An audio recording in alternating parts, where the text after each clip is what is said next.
Okay. You want to look and see if we're on the air? Red Mike Talks 4. That's it. That's it. Here we go. Waiting for Brian C's. So I guess that's loading up now. I'll share it on my Facebook. Might want to. Oh. Yeah, just gets out there. Red Mike Talks 4. Sure, everybody's gonna just get onto the page now. I didn't even know you were doing these. Yeah, I tried to set it up so that people could post live comments and even playback comments, but I'm not sure if it went through or didn't go through. We're not that advanced yet. So do we know we're on already? Yeah, I think we're on. There we go. Oh, okay. All right. Yay. So now we're gonna start off on, since we don't really have negative news to cover, I figured we could just. Well, we do have negative news, but our news has pretty much been pretty good. So we can go on the Donald on Reddit, and we'll get some. We'll see what they're up to, because it seems they're more on the activist bandwagon now that things are looking in their favor.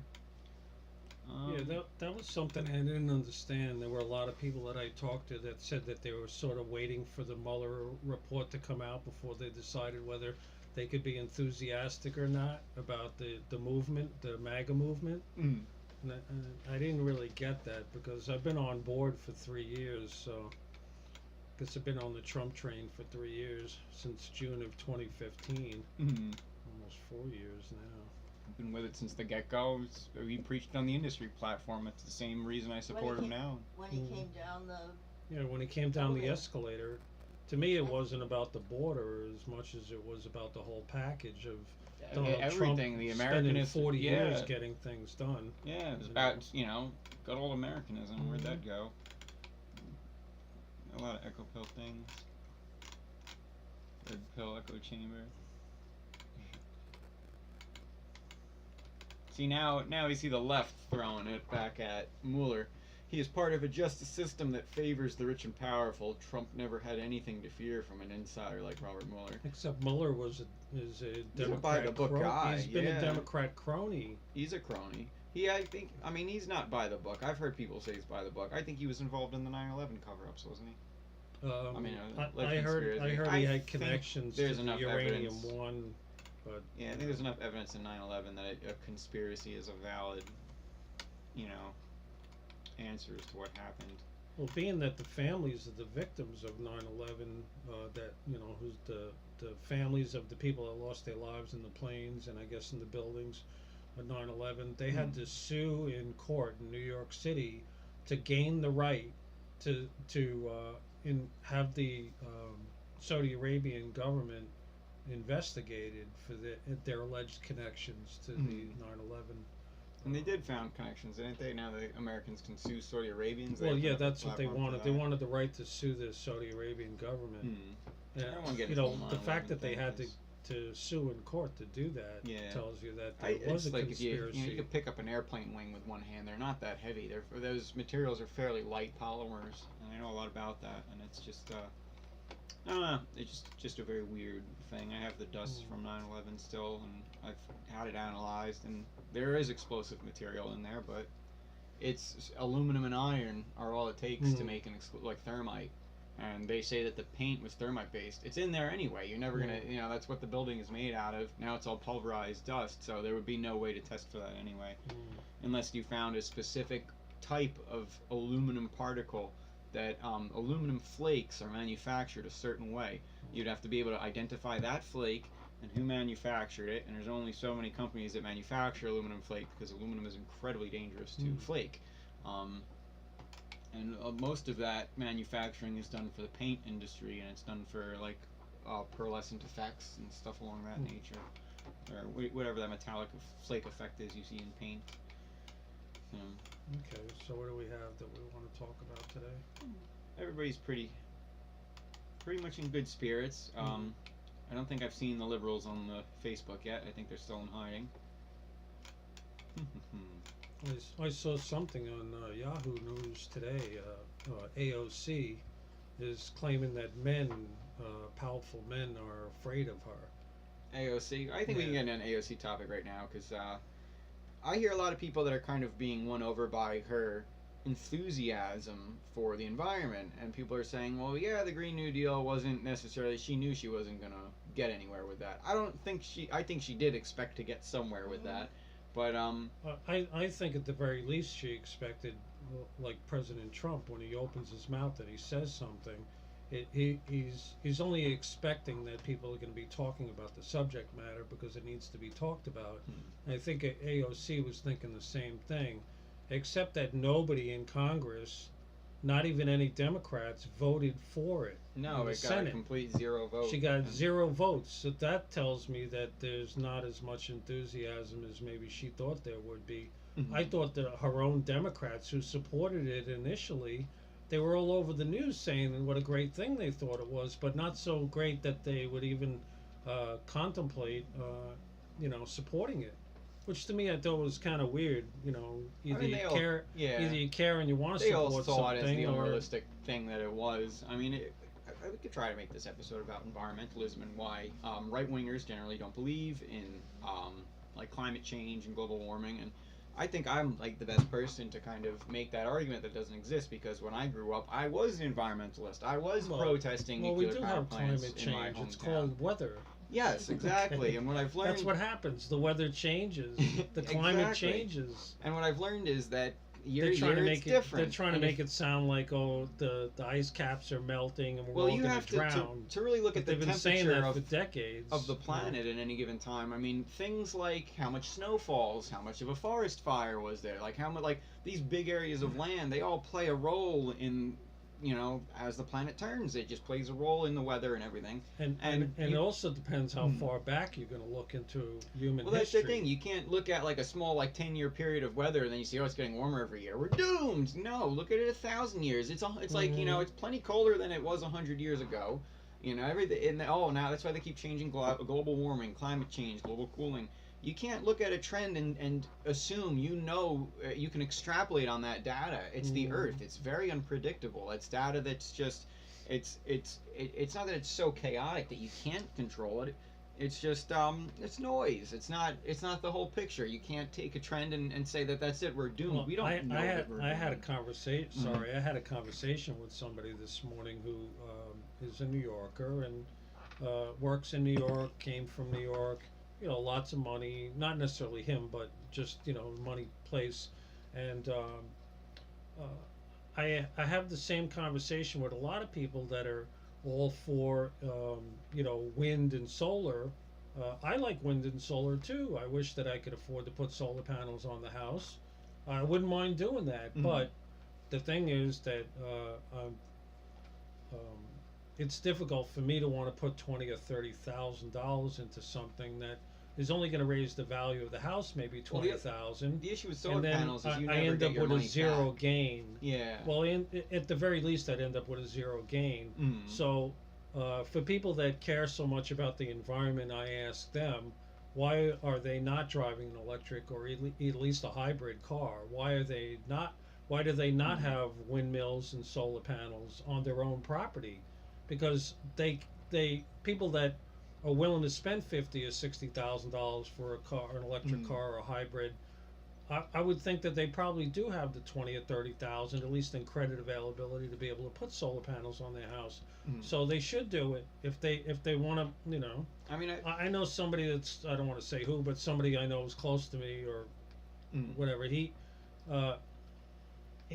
told me for many years that we should save the trees because they're actually helping to make oxygen on the planet. yeah. Well, there's a and all value. of that, and There's a they monetary have value to certain trees that I don't think it gets evaluated, but they do put out a certain amount. If you And- were to price it like it was a machine making oxygen, then what would its profit, like what would its price be? Well, And I mean, you need if they're up there. I mean, they're definitely if you they're in need like the tens of trees to- thousands of dollars for one tree. And I mean, we've seen like Well, a trees Japanese also maple can suck be a up couple hundred. carbon but, dioxide. They also well, that's and- their that's what I'm saying. There's a value, almost like a machine. They do a job.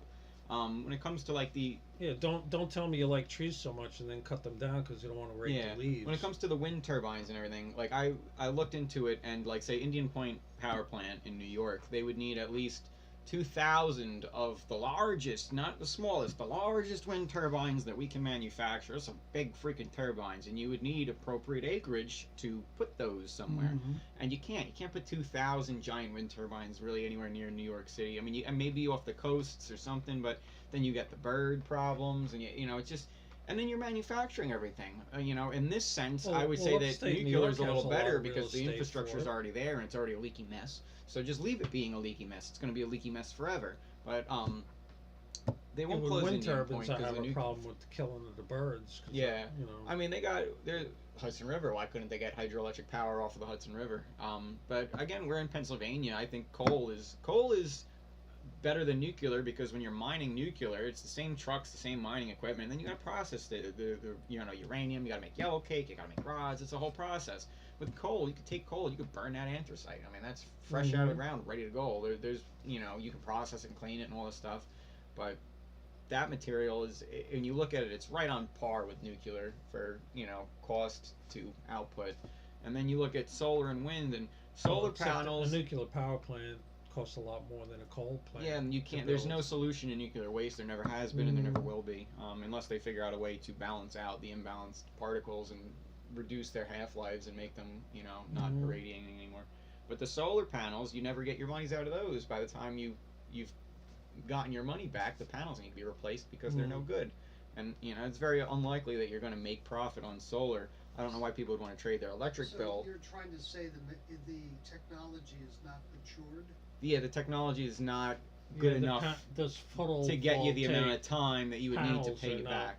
They're not very efficient. The sun is a hell of a, that beats the crap out of a lot of stuff, and people don't realize like anything with a polymer structure, it's gonna degrade, and that's what those things are. Is they require a lot of oils and plastics and all kinds of stuff to make them, and that copper to run the wires in them or whatever, it doesn't just generate itself. You require industries to do that, and again, it's less industries just to run the damn coal. It's a lot less machines. It's a lot less of an environmental cost. But when it gets to I've seen people with the tankless hot water heaters. Those are environmentally friendly. Issue is because you're not heating water that you're not using. Your water doesn't sit in a hot tank and then you run out in the middle of your shower. The tankless hot water heaters are definitely the way to go, but they use 20 kilowatts of power. And you can't get 20 kilowatts from a battery pack on the side of your home. I mean, you can, but it would need to be massive. You're looking at a whole building just for your batteries. So then it comes into, is it really worth it to do? No. You know what the better thing is? Tie into the grid. Be part of the system. When you need 20 kilowatt, you got it on tap when you need it. You don't need the solar and all that stuff. So I think solar is a big step backwards. I think almost, I don't want to say the big government approach is best power, because it's not. I mean, I think the free market capitalism that we should be able to buy from different power companies is a good way to go. But yeah, we have that in Pennsylvania. Yeah, that's how you keep prices choice. Competitive. You absolutely need that. Well, when electric choice first came in, there was a company called Green Mountain. They were out of Vermont. They generated at least half of their electricity through hydro and other renewable sources. And then you could choose them. And well, when you bought electric from them, you were promoting that use. Generating electric from alternative sources, and we paid about 10% more for our electricity because we were buying it from Green Mountain, and we did that for a number of years because we were trying to promote that. But at some point, the electric got to be too much. Well, that's for the thing, us, and then you see that the we environmental, had to switch to a more the environmental thing, or things going green, is a sales pitch. You got Ford with its the Eco Boost or the Eco Tech or whatever. Honda calls it Earth Dreams technology, and all these different companies now are making what they call environmentally friendly designs, and we see that washer and dryer program, for your clothes, or washer and clothes dryer. They did that buyback, much like they did cash for clunkers. And the equipment that they replaced, the old toggle machines, with this garbage, with those push button things, and those new washer machines, the stuff doesn't last. That's the big issue with that. And it's the same with the solar panels and the wind turbines and the general technology we're making. Is it doesn't last because it was made to be environmentally friendly. They can't use this coating on these copper wires that would protect the copper wires for another 10 years because it's toxic in this place and OSHA doesn't want it here and this. So that's why we got into the manufacturing of things overseas and the whole nine. But it's like the environmentalism aspect of things, and it's also the companies like Ford when they had their waste paint from when they made cars and they dumped it in a mine shaft. You know, that's not the way to go about that. And then when the town's water supply tests positive for chromium and they figure out it's leaching out of the lines, then yeah, okay, that makes like paint look pretty bad. But compare, you know, that cost now, if they had just taken care of it right, to the cars nowadays. If that never happened, we wouldn't be making these super environmentally friendly paints, which only last 5 to 10 years, 70,000 miles, and then that's the throwaway time of that vehicle. So, and that's what we're seeing. Can I bother you to look up the YouTube channel, the live feed, to see if Yeah. I want to see where it says top chat? Can you Yeah. click on that? See? No. What do you Go back. gentlemen, Click on that. See where it says Live live. chat. Okay. There we go. Now nobody's chatting, but Nobody it's- cares about us. Well, it's not that nobody cares. No, Not yet. Now they care. Nobody knows about us very much.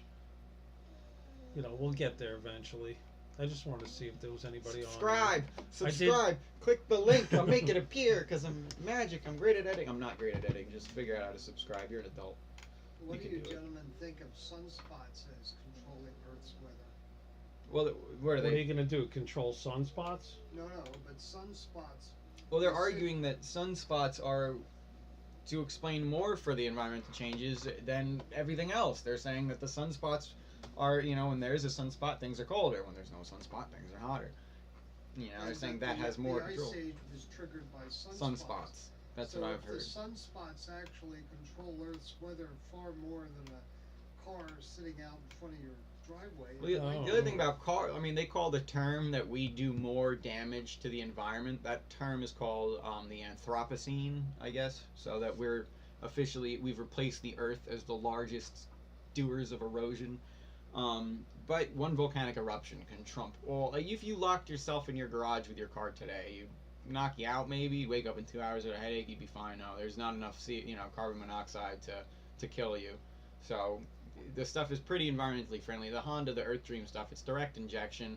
The whole fuel injection thing, like how cars work, the oxygen sensor between your catalytic converter, that whole system picks up, oh, okay, how efficient can I run the car? And we ran with that after that OBD1, OBD2 era from the early 90s to the mid 90s. That technology's pretty decent now. I mean, I'm sure they could probably make things a little more efficient, but we're seeing 30 miles per gallon on, non-aspirated vehicles. And I mean, I don't think there's anything wrong with gasoline. I think I gas saw a is headline yesterday, the day before, over in Europe, supposedly by 2022, all vehicles are going to have governors on the engines to keep their speed down.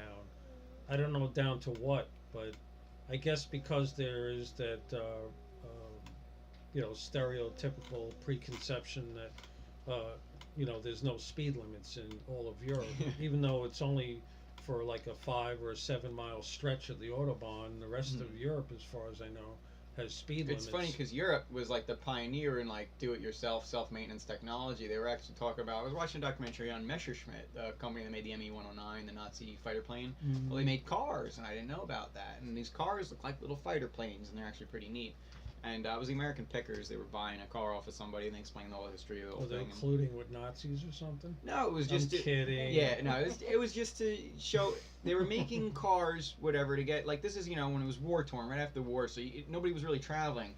Now all of a sudden they were starting to introduce these vehicles, and people could get out and go to the other communities, and it helped revitalize Europe after the war and everything. Actually helped a lot. And they were talking about they had a cutaway of one of these cars, and they were saying like, oh, this is how they would teach people how to work on the car, because you would buy one of these things and expect it to last you a generation or two. Your family needed to know how to work on that, and then you would teach your son and so on. And that was the idea back then in Europe, was things needed to be maintainable. And now Europe is the one preaching throwaway vehicles and stuff like that, and the environmentalism and all that stuff. But I don't see that. I don't think that America is as guilty as other countries. I've been to China. You can't breathe in China. I mean, you literally cannot breathe. There is no oxygen. So that is a country that needs to, and they have a lot of the bad reputations from coal come from China, because China doesn't know how to regulate its coal waste, and they got a lot of silicate ash and a lot of carbon ash that they don't process. They just spray it in fields, and you can go on Google Earth and look at these places that are the size of states. So that bad air is going east, right? It just circulates around, and I think it's the percentage of oxygen in the atmosphere, how much is burned up, is more important than global temperature and certain other things. I don't know. I guess that's everyone's opinion as to So what they you have can more take from global certain warming data. there than we have here, because we're a lot more They got environmentally. smog. I wouldn't say it's global warming. They got smog I'm and no kidding. oxygen. I'm yeah. just Well, I mean, if they're generating a lot of pollution and they're not, Well, that's what they're saying is that we are buying the stuff and creating them. If but we didn't create that's the NAFTA thing. If NAFTA didn't exist, we wouldn't have exported all that crap to China. Stuff like that. If there's that globalism idea that didn't exist, we wouldn't have put that burden on China and ruined China. Because I do feel like we didn't tell them. We didn't tell them We how didn't to tell them operate how to operate that. We their didn't tell them how to companies. do You that. know, They they're took the ones advantage that of their own chose people. to do that. Yeah, they took advantage of their own people. I've And seen how it is. they have the same availability of technology as we do to keep the air pollution down. They chose not to do that. Yeah. Well, Well, maybe their that's one water's reason why tainted. they can. But, when we want to make something and it costs us $5 to make it, whatever the thing is, and it only costs them 50 cents, it's because they're not paying any attention to their they don't have environmental regulations that they have to pay attention to. Here we got to jump through a million different hoops and satisfy a whole bunch of different agencies and requirements, which is fine. The big thing now is plastic we're not bags. Where I come destroying from our in country. Rockland, you know? they're banning plastic bags. They're doing it ahead of the New York ban. Mhm. So they're testing it out to see how people fare against the plastic They want to bags. save dinosaurs. Well, I don't know. I used to work in this paint factory, and every day you fill a dumpster with plastic bags. So we make more garbage in that one factory in one day than all of the town does, guaranteed, easily guaranteed. You couldn't fit this stuff in a truck. That's why we get a dumpster, and that's why we fill it all every day. And houses aren't making that. So now when I have these giant dumpsters full of plastic bags that were housing polyester, so even the waste material is usable in plastic. You could just feed these things into an extruder. I tried finding companies that would buy that in Rockland County. So now this is kind of funny. Instead of Rockland County opening a recycling business, which they have recycling plants, instead of them adding any bit of value to polyester, which would create almost a scrap market for the material, they could care less. You call them, they could care less. So, then this stuff goes to the landfill. If you could care less, then it's going to the landfill. I don't have to waste my time here trying to figure out who's going to recycle this stuff. But if they added a value to it, they could. They could absolutely recycle it. They don't want to. So instead of I think industry's taking recycling the hit, processing it's the people. plants. It's not fair. A lot of places with the recycling processing plants is not in my backyard. There's that idea that you're going to bring all the garbage there, and that you're going to be processing it, and it's going to, Well, people are going to have to look at the garbage. There's the old cup example is a good thing too. I'm not saying it's a horrible thing. Yeah. I think if it's all indoors and you got OSHA and everybody else babysitting you, you're not going to be eroding the environment. You're not going to be annoying the neighbors. Just checking our time here. We're at 20 minutes. Oh, Yeah. 20 Well, minutes how is about pretty good. making milk cartons into park benches? Yeah, that Well, works. it costs twice as much energy to recycle a material than it does to make it new. That's a fact. So if we just made the park bench, it would take half the amount of energy as if we tried to take the material. But what about the recycle it. material itself? If you get the material for nothing, if Well, you get wood. those if you get the but I mean, trees have a value, but when then you again, when you can make a chop them park down and bench wood. out of wood and cement, you're paying for the wood and cement. But But if you make park benches out of plastic bottles, you still got to that pay somebody to hands extrude you, them. I know, but somebody's handing you the plastic bottles. You're getting the material for nothing, Well, that's right? doesn't matter. You still got to extrude that material, and you got to Yeah. run that factory. So what the hell was the point of being environmentally friendly with making a but- recycled thing? but You when could you- just got some wood. But you're cutting the wood, and it costs you money to. It's the same thing, but cutting the generate wood, the running a cement. mill is a lot more environmentally friendly than running an extruder with glycol and all kinds of stuff and the Oh, it's systems the that cost you need. of the You need the whole factory to equipment. run that Oh. extruder. That extruder won't just run. There's no gas-powered extruders. You can't go on Craigslist to buy an extruder like you can buy a wood Well, chipper. when I Yeah. worked at the plastic tube factory in New Jersey, those machines were like $5 million a piece. Yeah, and it's those the were cabinets that cost those more were money. used. We were buying them used from another plant. Yeah, and the elements, how they make those, and it's So all custom. I guess a wood mill is a lot cheaper, and even mixing and putting cement into molds is a lot cheaper. And than then we $5 get into like the million. recycling of like cups. And there was an old example. They take a paper cup, a plastic cup, and a styrofoam cup, and they say, well, which is worse for the environment? And believe it or not, the paper cup is the worst cup for the environment. Well, why? Because the paper cup is the heaviest. It's got a wax on it and all that stuff because it needs to keep the paper from deteriorating. But the weight is the most important thing. There's more material in that paper cup than there was in the styrofoam, and then that there was in the plastic cup. Plastic cup doesn't take that much oil to make. The styrofoam takes a hell of a lot less plastic to make than the other one, and styrene is a natural byproduct of fermenting wheat. For crying out loud, it's not even that. Polystyrene is just a polymerized chain of styrene. It's not like it's this alien chemical that's going to kill us. The styrofoam will break down. It's not that it will break down, but it's easier to break down. It requires less energy to break that down than, say, paper. You mean polystyrene? It's also less weight, even if you're just throwing it out. Yes, polystyrene, like a polystyrene cup. If you're throwing it out, most of what's in a landfill, 70% is paper, and then the other percentage is, they found stuff from the 1970s, like heads of lettuce that are still good to eat. They're still, you can't really eat them, but they're not rotten like hot dog stuff that don't decay, they don't rot. So the hot dogs have all those preservatives. That's the problem, is the preservatives and everything. So if we're going to just landfill stuff. Styrofoam seems to be the best, but styrofoam is pretty easy to process. And then you can have a process where you introduce like a liquid, like everybody knows that gasoline dissolves styrofoam.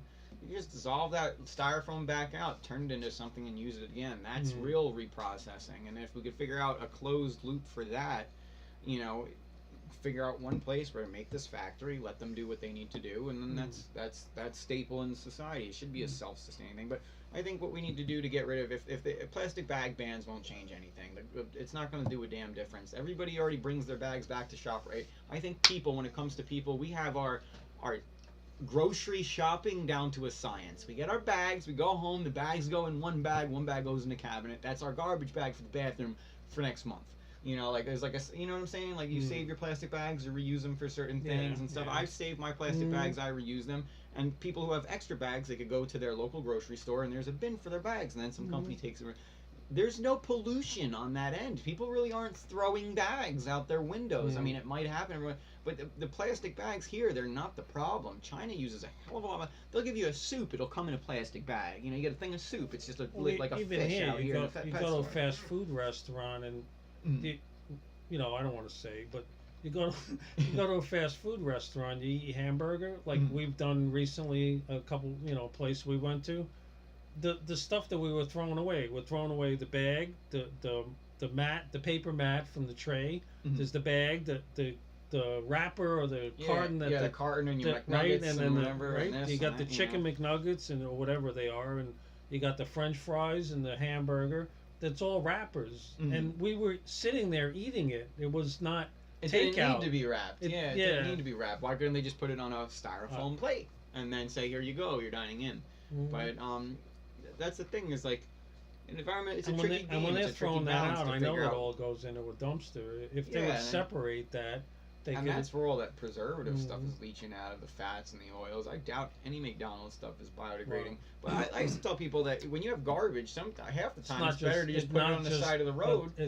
It's not just McDonald's. No, it's not. Yeah. All of the fast food But it's better to just let that stuff degrade on the side of the road. Like, even in the sunlight, things break down. We talked about sunlight before. That breaks things down. When you bury it in a landfill, it's not breaking down. It's breaking down being in the ocean or whatever, which is terrible. We don't want that. But if you if you compost it, whatever it is, if you compost it, you can reuse that material. The polymers have a burn value. If you put something into a landfill, it doesn't get used again. Right? Yeah. Except for the methane gas they suck. Yeah, I think landfills, if they really wanted to start something, just outlaw landfills. There's no way you can't tell me that you can't find a use for for all material. There's always somebody. They call it black gold on certain things, but you just got to perfect your chemistry, because there's just different ways that you solvate things out. I mean, if we could figure out a way to get the polymers out of garbage, out of landfills, I mean, you could use that. You could make more plastics. You could make clothing and make. How do you incentivize private companies to want to go into the research and development and build those processes? What I believe in is called and then you have to have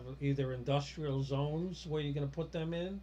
Well, because I think we can't regulate. I think regulating is stopping. Governmental regulation, environmental regulation is what is stopping real environmental causes from happening. Like real, people. Well, you need some regulation, because you don't want to dump petrochemicals into the water supply. But you do. But people do that. When it's a problem, then someone comes along with the solution. Say you have a company and they make a giant. Be a problem. Say you got a company and they make 1 drum of toxic sludge every day. Okay, and they dump it into the aquifer, and then people start drinking it. No, just say like that they make a barrel of sludge every day. And until you start having cancer clusters, and then you're supposed to do something about it. Well, it's the thing, like, it could be powder, there could be liquid, it could be anything. Sludge, usually, you could dry out into a powder.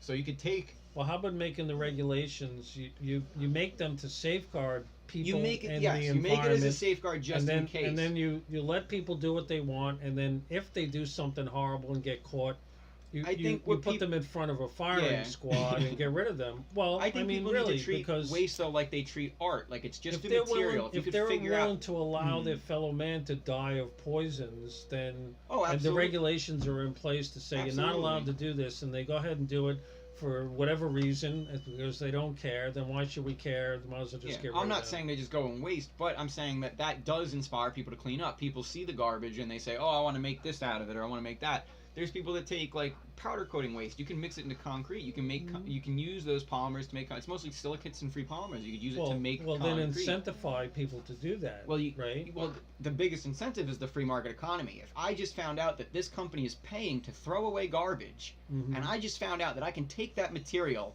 and turn it into a profitable filler for another I was product, talking about the plastic then bottles I can and have turn them into pay park me to take the benches. garbage. I could set up the company, and then I can make money making something out of their garbage. That's how it should be. And in theory, if what I have seen, that every company throws away enough to sustain another company. It's I know this for a fact. I've seen it. Yeah, we see that all And the time. yes, you've seen it. Companies and I are just agree with generally you. wasteful. I think landfills are like a thing of the past. We need to give a value to everything needs to be given a value, even landfill material. We need to just monetize it. We need to put a value on work. We need to put a value on these things. And if we can, it's same with law. There's no regulation in law anymore, and you're seeing all these crimes. This person's not getting prosecuted. This person is. This person's not. This person is. There's no standardization. It's like we should have a panel or a board of people that, you know, like, hey, these are the laws and these are the punishments for them. Why is it like, you know, like, yeah, it's always The whole purpose of a public defenders and criminal And lawyers there's juries. is to avoid punishment of the defendant. You're coming up on a half Yeah, hour. we're coming up on our half-hour mark. Okay, you So- want to quit? Yeah, well, let's see if we can conclude it. This was our nice environmental Look, episode. if people want us to keep doing this, we would like to keep doing it. We probably will keep doing it anyway. You need to share this video. You need to subscribe. And then if you have any suggestions, please Pass send them it. along, and we'll make Send it our it next along, discussion. and tell us what you think. Yeah. Oh, to conclude though, because we started on the Cortez lady's thing about environmentalism, and that was we're kind of going full circle here. But the thing is, like, yes, do we believe safeguards for the environment need to be there? Yes, absolutely. But I think that the OSHA and the big government and that's not the way we do it. We let people like it as an art form, because all industry is an art form. We let kids get in there and let them get their hands on these materials. That's what happened to me growing up, and I figured out many ways to reuse materials. Some company would be throwing this out, say, hey, you're throwing away chemical drums. Why don't you ship it over to this company? They can use them when they're throwing this away, and then they can ship it to that company, and then when they're all done with it, they can burn it. That's what companies pay consultants for. But they don't. They don't. And well, that's it's because tricky. it's to a business, the bottom line is the bottom. It's what's going to cost them the least amount of money. But we can also put a government incentive in there. Well, that's what I mean. If you incentivize companies or people to start companies, if you knew that all the garbage that this company is throwing away, you could do something with it. There has to be that company's perfectly happy to give you their garbage if you can do something with it, because then they don't have to pay to get rid of it. Yeah, and I have found that even so aside figure from out law, how to do something morally, with I it. know the people that run companies. I know that people are morally of good heart at these companies, because what they'll do is even if you're not legally allowed to take the garbage, they'll let you take it. If if you're like the guy, But and I've seen that, so I know that people do care and they're willing to put the environment before law, which is something that I don't know if people are you can't consider. legally do that. You can't legally do that, but people do do that, and I'm Anyway, we're coming at our 30-minute mark here, and I guess that's talks for another time. But thank you everybody for tuning in, and catch us next time. Yep. Oh, you guys stepped on the phone. Yep. Okay.